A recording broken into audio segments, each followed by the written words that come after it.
Hand. Once upon a time there was a wise old man living on the outskirts of a village. People came from near and far to ask for their advice. One day a young man came to him complaining, "My life is full of temptations.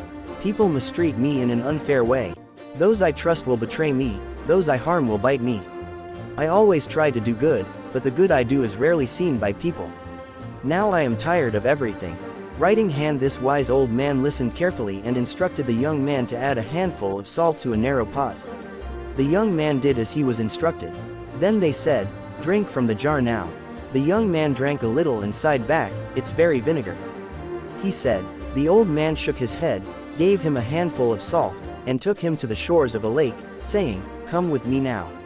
As soon as they arrived from the lake, they said, "Add this salt to the lake." The young man did what they said. A moment later, they said, "Now drink from the lake." The young man drank and drank. The water was not as viscous as the pot. The wise man smiled and said, "The amount of pain in life is the same as the amount of salt, but the amount of containment is crucial. If your heart is as small as the pot, everything you have will be bitter and vinegar.